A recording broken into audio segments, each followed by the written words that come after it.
Acabou! Para tudo, porque o Flamengo está eliminado do Mundial de Clubes da FIFA. A gente abre aqui essa edição especial do pós-jogo para falarmos bastante deste Al Hilal 3, Flamengo 2. Vamos falar da atuação do Flamengo, da atuação do Al Hilal, por que não? Tá fazendo história. O clube saudita está na decisão do Mundial de Clubes. Tem polêmica de arbitragem, tem muita coisa para a gente debater nesse pós-jogo da Jovem Pan especial Mundial de Clubes. Bruno Prado, muito boa noite. Flamengo eliminado do Mundial de Clubes. É vexame do Flamengo, Bruno Prado, ser eliminado pelo Al Hilal dessa forma, 3-2. A gente até comentava nos programas aqui da Jovem Pan, Flamengo favorito, Flamengo que tinha que chegar nessa decisão do Mundial. Boa noite, Bruno Prado. Boa noite, Pedro. Boa noite a todos. Assim, vai entrar como um vexame, sim, para o Flamengo. Vai ter muita cornetagem, muita pressão, reclamação, vai ter de tudo. Né? Claro que o Flamengo era favorito para o jogo, né? O Flamengo é um time hoje com alto investimento, domina o continente ao lado do Palmeiras, são os dois times hoje muito fortes, não só no Brasil, mas na América do Sul. Não chega a ser aquela surpresa assustadora, isso não é. Eu achava que o Flamengo ganharia o jogo, o Flamengo era favorito, então de certo modo, surpresa sim, mas não é aquela surpresa que te deixa assim, nossa, que coisa totalmente inesperada. Porque isso já aconteceu várias vezes no Mundial de Clubes, do campeão da Libertadores perdendo a semifinal. Estou fazendo uma conta rápida aqui de cabeça, acho que é a 6ª vez que isso acontece. Acho que é a 6ª vez que o campeão da América do Sul cai na semifinal. Então já não chega a ser aquela coisa chocante. É surpreendente, é uma zebra, os rivais estão se divertindo, o torcedor do Flamengo tá bravo, vai ter pressão, vai ter um monte de coisa. Mas é a 6ª vez que acontece. Hoje é muito mais provável que o campeão da Libertadores perca a semifinal do que ganhe a final. Aí é estatística, é número, né? Desde 2012 o campeão da América do Sul não ganhou o Mundial. E já várias vezes caiu na semifinal. Então hoje é muito mais provável que aconteça o que aconteceu hoje do que um título do campeão da América do Sul. O Flamengo está eliminado do Mundial de Clubes da FIFA. Já chama a galera, deixa o seu like aqui no canal do YouTube Jovem Pan Esportes. José Manuel de Barros, muito boa noite para você, Zé. Vexame do Flamengo hoje? Para quem esperava que fosse fácil, vexame. Em todas as oportunidades que eu tive de falar sobre esse jogo, eu lembrei isso que o Bruno Prado falou agora há pouco. Desde o Corinthians, 10 semifinais, em 5 o sul-americano não passou, 50%. Já faz tempo que, afinal, o sul-americano vai só para participar da festa e o europeu chega com inteiro favoritismo. O Flamengo dificultou contra o Liverpool, mas era um Flamengo de 19 que não existe mais. A diferença daquele Flamengo para esse Flamengo agora é muito grande. É muito grande. Eu já esperava muita dificuldade para o Flamengo e se fosse outro também. O Palmeiras não passou pelo Tigre, o Flamengo não passa agora pelo Al Hilal. O Chelsea passou com dificuldade na última semifinal.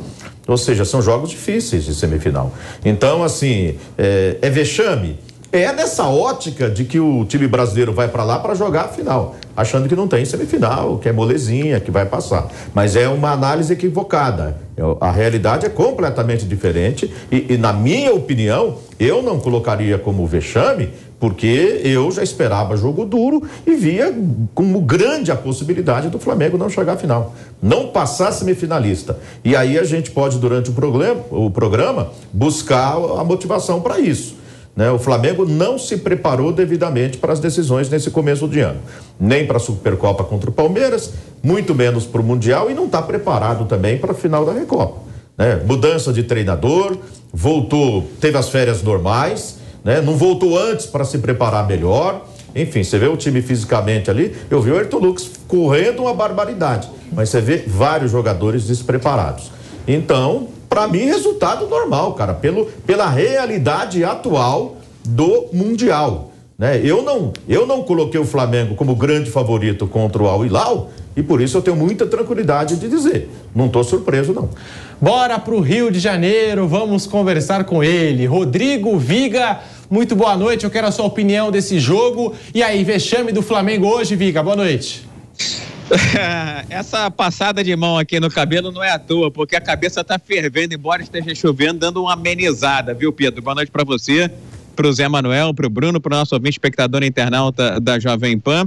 Eu acho que foi um vexame, sim, do Flamengo, pelo tamanho que se transformou o Flamengo. O Flamengo sempre foi grande, foi enorme. Agora, mais recentemente, pelos investimentos, pelos títulos, pelas conquistas e também pela ambição, talvez pela perspectiva, pela expectativa, se tornou mais gigante do que ele era, diante de um Al Hilal, que tem alguns bons jogadores, tem ali o Coelhar, tem o Michel que estava no banco, tem lá o Banega que jogou uma barbaridade, o Vieto, que foi o craque do jogo sem dúvida alguma, mas não chega a ser um time brilhante, como também já deixou de ser há algum tempo o Clube de Regatas do Flamengo. Zé Manuel foi muito feliz ao dizer que o Flamengo de 2023 não pode nem se comparar ao Flamengo de 2019, e ainda mais quando perdeu duas peças importantíssimas, né? Eu sempre dizia, e era motivo de piada às vezes, de caçoada por aqui no Rio de Janeiro, o Biga defende o Rodinei na seleção. Vocês estão satisfeitos com o futebol do Mateuzinho? Vocês estão satisfeitos com o futebol do Varela? O João Gomes, para mim, sempre foi o umbigo do time, o ponto de equilíbrio da equipe, porque ele deixava escanteada, né? Deixava debaixo do tapete a sujeira que era o sistema defensivo do Flamengo.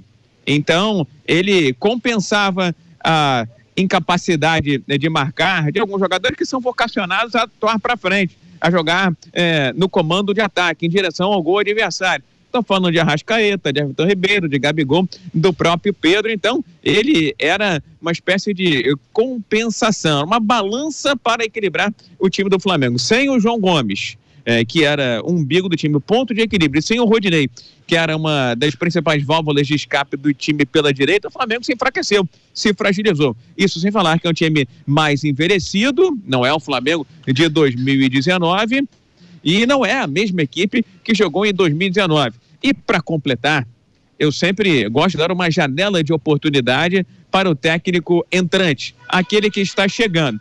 Porém, contudo, entretanto, todavia, se acho que a diretoria do Flamengo foi ineficiente, para usar o mínimo minimório das palavras, ao deixar o Rodinei embora, porque o Rodinei é muito melhor que o Varela, é muito melhor que o Mateuzinho, e talvez ainda seja, se estivesse jogando por aqui, o melhor lateral do futebol brasileiro. Ofereceu o salário do Varela, ofereceu o salário do Mateuzinho, o Rodinei fica, porque o Flamengo precisa de você. Basta olhar a temporada ano passado. Quem não concordar com isso é porque não assistiu o Flamengo direito na temporada de 2022. Mas como eu ia dizendo, eu sempre dou uma janela de chance, de oportunidade, de tolerância, vamos dizer assim, ao técnico entrante. Foi assim com o Paulo Souza, que eu cito o nome dele uma vez na vida, outra na passagem do Cometa Rally, e agora com o Vitor Pereira.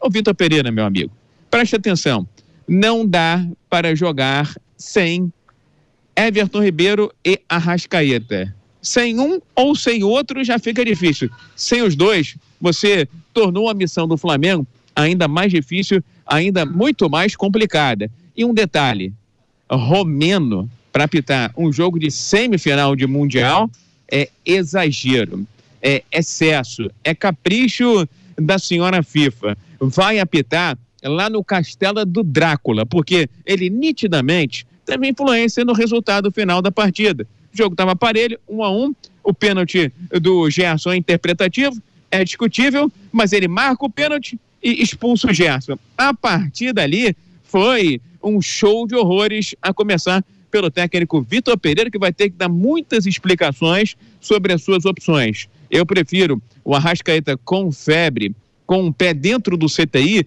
do que o Eric Pulgar entrando no meio de campo. Eu não colocaria o Everton Cebolinha, que tem um futebol de chorar no Flamengo, para tirar o Everton Ribeiro. Enfim, situação difícil, complicada.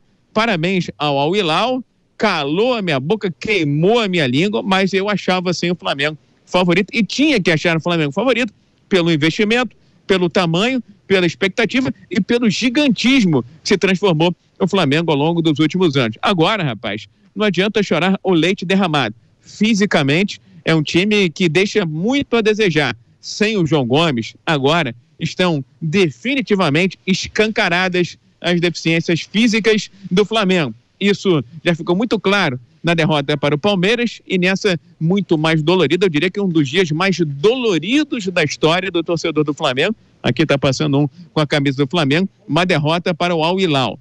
Ninguém imaginava que isso pudesse acontecer. A expectativa era que o Flamengo estivesse no sábado na final contra o Real Madrid.